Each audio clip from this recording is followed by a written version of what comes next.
열왕기하 18장을 보게 되면 우리가 잘 아는 히스기야라는 왕이 등장을 합니다. 이 히스기야에 대해서 열왕기하는 뭐라고 기록하느냐? 하나님 보시기에 그는 다윗과 같이 정직하였다. 이렇게 히스기야 왕을 한마디로 표현합니다. 이때 당시에 가장 강력한 나라였던 아수르가 이 이스라엘을 침공합니다. 무려 18만 5천 명이라는 어마어마한 군사를 이끌고 이 이스라엘을 자신들이 식민지로 삼기 위해 공격을 감행합니다. 그런데 그때마다 하나님은 히스기야를 통해서 이 이스라엘을 지켜주셨습니다. 그러니까 히스기야는 하나님을 경험했기 때문에 하나님이 어떠한 분인지를 잘 알고 있기 때문에 그는 여호와 앞에서 기도를 멈추지 않았고 무엇보다 하나님의 힘으로 되어진다는 사실을 잘 알고 있었던 왕이었습니다. 이렇게 멋진 인생을 살고 있던 히스기야가 어느 날 청천벽력과 같은 소리를 듣게 됩니다. 그에게 병이 들어 몸이 시름시름 앓게 되고 그리고 그에게 얼마 지나지 않아 죽음의 문턱에 임박했음을 하나님께서 선포하십니다. 여러분들 같으면 이런 상황에서 어떤 선택을 하시겠습니까? 히스기야는 자신의 인생이 얼마 남지 않았다는 이 하나님의 음성을 듣고 제일 먼저 한 게 뭔지 아십니까? 그의 머리에서 왕관을 내려놓습니다. 그의 몸에서 왕의 옷을 벗습니다. 그리고 모든 사람들이 무릎 꿇었던 그 왕의 자리에서 내려와 한 명의 신앙인으로서 성전에 들어가 벽을 쳐다보며 하나님께 무릎 꿇고 기도하는 한 명의 신앙인이 됩니다. 그는 며칠 몇 날을 기도했을지 모릅니다. 아니 몇 달일지도 모릅니다. 그의 머리에는 왕관도 없이 흐트러진 머리입니다. 그의 몸에는 왕의 옷도 없이 초라한 모습입니다. 그동안 먹었던 왕의 멋진 음식도 더 이상 그는 입에 댈 수가 없었습니다. 그냥 성전의 벽을 쳐다보는 하나님 앞에 간절히 매달리는 한 명의 신앙일 뿐이었습니다. 그랬던 그에게 하나님은 15년의 인생을 허락하십니다. 야, 여러분 얼마나 기쁠까요? 왜 남의 얘기라고 그렇게 다 무관심하시죠? 왕의 머리에 쓰인 관도, 왕의 옷도, 왕이 먹는 음식도, 왕의 자리도 다 내팽개쳐 두고 한 명의 신앙인으로 하나님 앞에 무릎 꿇었을 때 그에게 죽음의 문턱까지 이르는 인생이 15년이라는 새로운 생명의 인생을 얻게 되었던 사실입니다. 이 정도면 여러분 남은 15년의 인생 동안 히스기야가 할 수 있는 게 어떤 삶이었을까요? 감사해도 모질랄 인생 아니겠습니까? 기뻐해도 모자랄 인생 아니겠습니까? 내게 조금이라도 해가 되고 내게 조금이라도 아픔이 되는 일이 있어도 그냥 넉넉하게 웃음 한번 껄껄껄 웃으며 넘길 수 있는 인생 아니겠습니까? 그런데 그는 자신의 몸의 병이 낫게 되자마자 왕관을 쓰고 왕의 옷을 입고 왕의 자리에 앉는 그 순간부터 이스라엘을 향한 걱정이 끊이질 않습니다. 저 아수르가 언제든지 침범할 텐데, 저 아수르가 언제든지 우리를 집어삼키려고 별의별 노력을 할 텐데, 그러다 보니 그 옆에 막 생겨난 하나의 민족이 있었는데 그 민족이 바벨론입니다. 별 볼 일 없는 바벨론을 자신과 친하게 지내면 조금이라도 아수르를 견제할 수 있지 않을까. 그래서 바벨론과 친교 정책을 펴게 됩니다. 이렇게 별 볼 일 없었던 민족인 바벨론이 자신과 친교를 맺은 큰 나라인 이스라엘에게 찾아오지요. 왜? 히스기야가 병에 들었다가 나았다는 소식을 듣고 대규모의 사절단을 끌고 대규모의 선물을 가지고 이 히스기야를 방문합니다. 그런데 여기서 문제가 생깁니다. 그냥 바벨론 사절단을 맞이해서 같이 음식을 먹고 즐거운 잔치를 벌이고 고맙다고 하면 끝날 텐데 이 사절단을 데리고 왕궁의 곳곳을 돌아다니면서 모든 창고의 문, 모든 무기고의 문을 다 열고 자랑을 합니다. 내가 왕위에 있을 때 이렇게 음식을 쌓았어. 내가 왕위에 있는 동안 이렇게 다른 나라들을 침범해서 이 노예 성취물들을 성공의 승리의 물건들을 이렇게 모았어. 내가 이렇게 수고해가지고 이 모든 곳곳마다 무기고마다 가득 차게 만들었어. 이것이 지금 히스기야의 모습입니다. 한 가지 여쭤볼까요? 히스기야가 한 걸까요? 히스기야가 한 걸까요? 아니면 하나님이 하신 축복일까요? 그런데 히스기야는 덤으로 얻은 15년의 인생을, 죄송합니다, 표현이 좀 과격해서, 살고 있는 주제에 하나님이 하신 것을 내가 했다고 자랑합니다. 다른 시간도 아니라 하나님께 기도해서 겨우 얻은 생명의 연장의 그 15년의 인생을 자기 자랑으로 보내고 있는 히스기야의 모습을 우리에게 보여줍니다. 이 모습을 이사야 선지자는 뭐라고 표현했느냐? 하나님 앞에 죄를 범하였다라고 표현합니다. 참 웃기지 않아요? 감사해도 모자랄 인생이잖아요. 죽을 수밖에 없는 내가 생명이 연장되었다는 그 감격의 사실에 찬송을 하고 덩실덩실 춤을 춰도 모자랄 판의 인생이잖아요. 그런데 뭘 그렇게 자랑할 게 있다고? 그렇게 뭘 내가 한 게 있다고?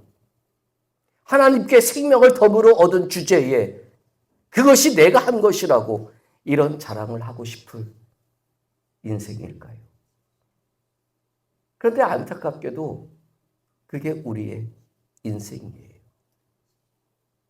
아니라고 고개를 저으셔도요, 그게 우리의 인생이에요. 우리 하나님의 은혜로 살아간다며요. 아멘도 안 하시네. 우리 하나님의 은혜로 사는 존재라며요.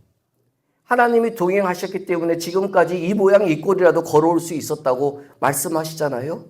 모든 것이 하나님이 나를 사랑하시는 그 사랑의 증거라고 우리 찬송하잖아요. 그런데 우리들은 다 내가 한 거예요. 다 내가 죽을 똥 살 똥 수고해서 한 거고요. 내가 다른 사람 잘 때 잠도 안 자고 일어나서 부지런하게 하루 종일 일해서 이렇게 된 거고요. 내가 다른 사람들보다 더 열심을 다해서 일했기 때문에 이렇게 됐다고요. 내가 다른 사람들이 가지지 못한 그 어떤 능력이 있었기 때문에 이렇게 했다고요. 우리는 다 내가 했다고 자랑하는 인생을 위해서 달려가고 있지 않아요. 성경 말씀대로 하면 오늘 밤이라도 내가 너의 영혼을 취하면 네가 가지고 있는 것이 아무것도 아니라고 주님은 말씀하시는데 우리는 다 내가 했다고 얘기를 해요. 다 내 수고라고 얘기를 해요. 다 내가 땀을 흘렸기 때문에 된 거라고 얘기를 해요. 다 내 자랑이에요. 하나님의 이름이 자랑거리가 될 인생이 없어요.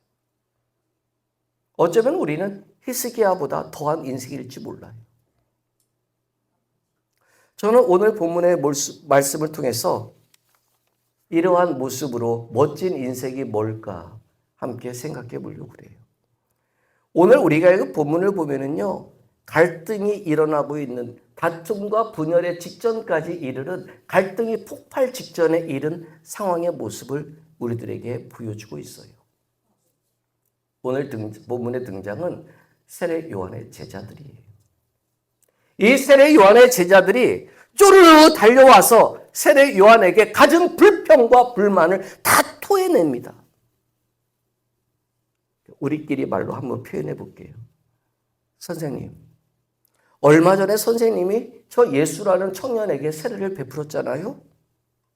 저 세례를 받은 청년이 선생님에게 세례를 받고 나와가지고요, 꽤나 많은 일을 한 모양이에요. 3장에 보면 니고데모와의 대화가 나오거든요.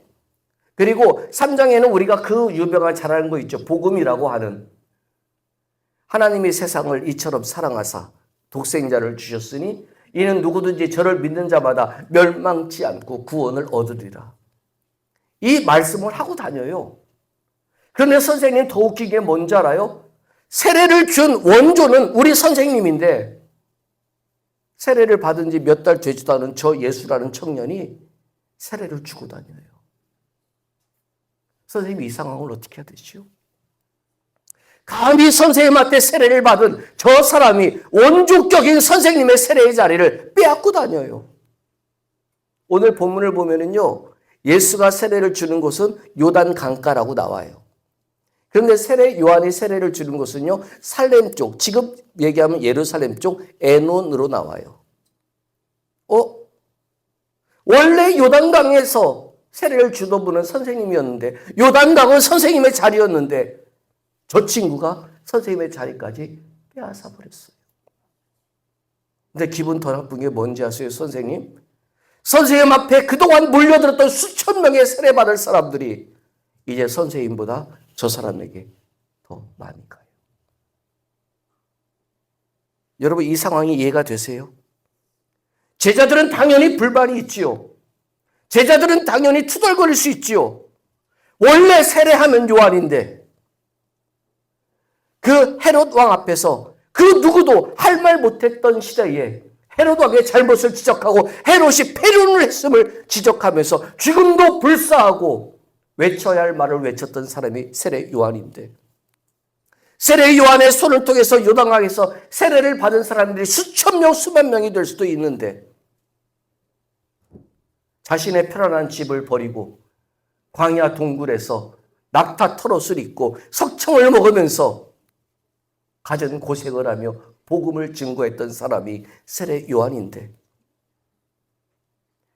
세상에 등장한 지 몇 달도 되지 않은 저 예수가 세례 요한의 자리를 빼앗는 거예요. 자신 선생의 자리를 야금야금 갉아먹고 있는 거예요. 그거 좋아할 일 없잖아요.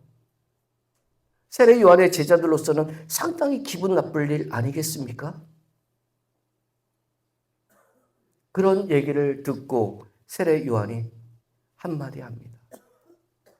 저가 하는 말이, 저가 하는 일이 하나님께로 나온 것이 아니라면 사람들이 거기에 따라가지 않을 것이다.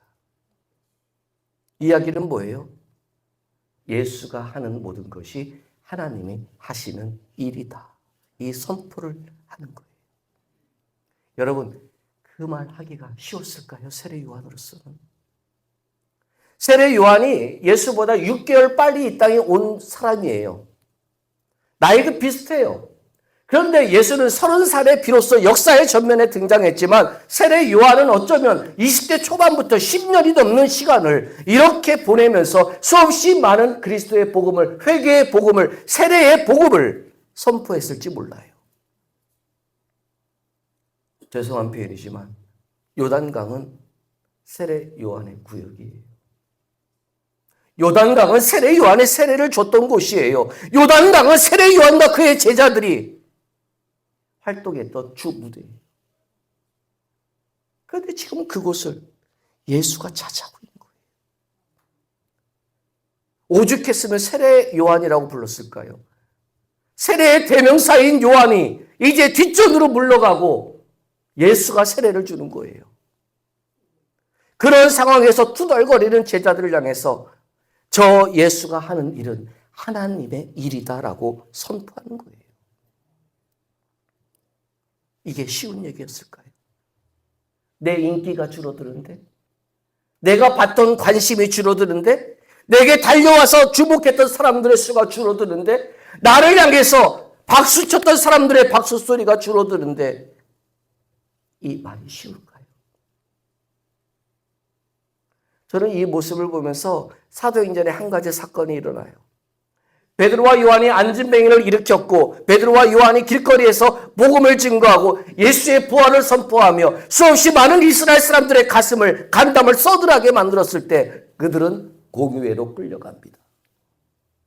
그리고 그 공회에서 너희가 다시 한번 예수의 이름을 외친다면 너희들은 죽을 수도 있다라는 협박을 받습니다.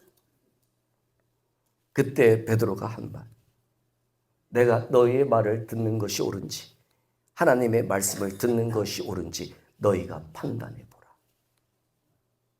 야, 이 말 멋지지 않아요? 그 모든 상황을 듣고 공의의 선생이었던 가말리엘이, 바울의 스승이었던 가말리엘이 한마디를 합니다. 내버려 두라. 저희가 하는 말이 저희들의 말이면 사람들이 판단할 것이요. 저희들의 하는 말이 하나님의 말씀이라면 그 누구도 감당할 수 없느니라. 이거와 똑같은 얘기잖아요. 어쩌면 세례 요한은 자신이 누렸던 모든 인기와 명성을 예수께로 다 몰려가는 그 상황 속에서도 예수가, 오늘 우리가 읽은 부문에 나오잖아요. 예수가 그리스도라는 사실을 제자들에게 고백하고 있잖아요. 나는 그리스도가 아니라는 것을, 그래서 모든 것이 그리스도에게로 집중되어져야 함을 세례 요한은 고백하고 있잖아요. 이 모습이 쉬워 보이세요, 여러분? 어떻게 보면 세례 요한이 지금까지 살아왔던 자신의 모든 사역과 인생이 한순간에 물거품처럼 사라질 수도 있는 상황이에요. 자신이 그동안 좀 표현이 이상하지만 쌓아왔던 수없이 많은 사람들의 신뢰와 인기와 명성이 한순간에 물거품이 될 수도 있는 상황이에요. 그런데도 세례 요한은 그것을 아랑곳하지 않고 자기를 생각하지 않고 자신이 누릴 명예와 인기를 생각하지 않고 예수가 그리스도이심을 선포하고 있는 거죠. 수십 년 동안 차지했던 요단강이 예수에게로 옮겨지고 자신은 살렘의 에논으로 옮길지라도 그게 당연하다고 생각하는 것이 세례 요한의 모습이지요. 앞서 히스기야와는 전혀 다르잖아요. 15년 덤으로 받은 인생에서 자기의 왕국에 쌓여있는 보물과 자신의 곳간에 쌓여있는 양식과 자신의 무기고에 잔뜩 쌓여있는 그럴듯한 멋진 강력한 무기들을 자랑하면서 이거 다 내가 한 거야 라고 고백했던 그 히스기야와는 이 세례 요한은 사뭇 다르잖아요. 우리의 인생은 어떠냐? 내가 세례 요한 같으면 이럴 수 있겠냔 말이에요. 얼마나 많은 사람들의 입에서 요한, 요한 이름이 외쳐졌을까요? 얼마나 많은 사람들이 요한 앞에 달려와가지고 어떤 가르침이라도 듣기 위해 무릎 꿇고 밤새도록 앉아있는 그 사람들이 수천 명인데, 그리고 세례 요한이 나타나기만 하면 그의 뒤를 쫓아다녔던 사람들이 수천 명인데, 그 모든 것들을 다 예수께로 빼앗겨버리고 있는 상황에서 저와 여러분들이 세례 요한 같다면 어땠을까요? 섭섭하지 않았을까요? 답답하지 않았을까요? 아쉽지 않았을까요? 정말 저것들이 얼마 전까지는 나를 쫓아다니더만 저럴 수 있어 하면서 불평불만을 폭발시키지 않았을까요? 그런데 세례 요한, 저가 그리스도라고, 저가 그리스도라고, 저가 하나님의 하시는 일을 하는 사람이라고 투덜거리고 불평거리는 제자들 앞에서 나는 별것 아닌 존재라면서 예수가 하나님이심을 고백하고 있잖아요. 이게 우리의 인생이 되어야 되지 않을까요? 이게 정말 멋진 인생 아닐까요? 수없이 많은 사람들의 인기와 명성에 내가 높아질 대로 높아지는 것이 멋진 인생이 아니라 하나님이 하셨음에 대한 이 고백이 드려지는 것이 진짜 멋진 인생 아닐까요? 이 세례 요한의 그 그 멋진 인생의 그 가장 멋진 고백이 30절에 나와요. 30절 말씀 한번 보실래요? 30절 말씀 보시면 그는 흥하여야 하겠고 나는 쇠하여야 하리라 하니라. 아멘. 이 말씀을 원어대로 번역하면 그는 점점 더 커지고 높아져야 되겠고 나는 점점 더 작아지고 낮아져야 하리라. 이 얘기예요. 즉 세례 요한은 수십 년 동안 자신을 쫓아다녔던 제자들의 불평과 불만 속에서 딱 한마디 고백해요. 예수가 높아지고 나는 낮아져요. 예수가 사람들에게 더 크게 드러나고 나는 사람들의 기억 속에 잊혀져야 된다는 사실을 고백하는 거죠. 이것이 주고 있는 메시지가 뭔지 알아요? 내 본분을 기억하라는 거예요. 저와 여러분들은 예수의 자리를 대신할 사람이 아니에요. 저와 여러분들은 주님이 받아야 할 영광을 대신 받을 수 있는 존재가 아니에요. 저와 여러분들은 예수께 돌려줘야 할 영광을 받는 존재가 아니에요. 저와 여러분들은 그저 주님의 길을 예비하는 사람들이고 저와 여러분들은 그저 주님이 내게 행하신 일을 드러내는 일에 불과한 것이고 저와 여러분들은 그저 하나님이 하실 일에 대한 찬송과 감사로 많은 사람들에게 하나님과 함께하고 있다는 존재를 드러내는 일밖에 없어요. 내가 자랑할 거 없어요. 내가 사람들에게 드러날 것도 없고 내가 존경받을 것도 없고 내가 사람들에게 박수 받을 것도 아니에요. 내 노력으로 된 것이 아니라 하나님이 하셨다는 말이지요. 저는 오늘 이 본문을 통해서 이 마지막 주일을 멋진 인생이라는 제목으로 함께 나누고 싶었어요. 정말 멋진 인생이 뭘까? 히스기야처럼 15년 인생을 덤으로 얻어서 사람들에게 자랑이나 하면서 내가 이렇게 했더라고 수없이 많은 사람들의 박수를 받는 것이 멋진 인생일까? 아니면 내가 생각지도 못한 일들로 인해서 점점 내가 별 볼 일 없어지고 내가 초라해지는 가운데서도 예수가 나를 통해 드러나는 인생이 예수가 하는 일이 나를 통해 더 크게 보여지는 인생이 정말 멋진 인생일까? 주제도 모르고 하나님이 받아야 할 영광과 하나님이 계셔야 할 자리에 내 영광이 드러나고 내 자리가 더 커지는 것이 우리가 추구하는 멋진 인생일까? 정말 우리의 멋진 인생이 뭘까? 마지막 주일날 우리가 되돌아볼 수 있는 시간이었으면 좋겠어요. 그는 흥하여야 하겠고 나는 쇠하여야 하리라. 이 세례 요한의 고백이 진짜 멋진 인생임을 기억하고 우리가 이 고백을 통해 내 것으로 가득 차는 인생이 아니라 주님이 행하시는 것으로 가득 차는 인생이 되기를 바라고 내가 사람들에게 자랑할 것이 많아지는 인생이 아니라 하나님이 내게 이렇게 행하셨음을 고백할 수 있는 것이 많아지는 인생이 되기를 바라고 내가 살아있다, 내가 힘이 있다가 드러나는 인생이 아니라 야 정말 너를 보니 하나님이 살아계시구나, 하나님이 하시는 일이 많구나가 보여지는 인생이 된다면 그것이 멋진 인생이 아닐까요? 그게 주님이 흥하는 인생이고 나는 쇠하는 인생이 아닐까요? 우리 그런 멋진 인생으로 올 한 해를 마무리하고 2026년을 준비할 수 있는 우리의 삶이 될 수 있기를 주의 이름으로 축원드립니다.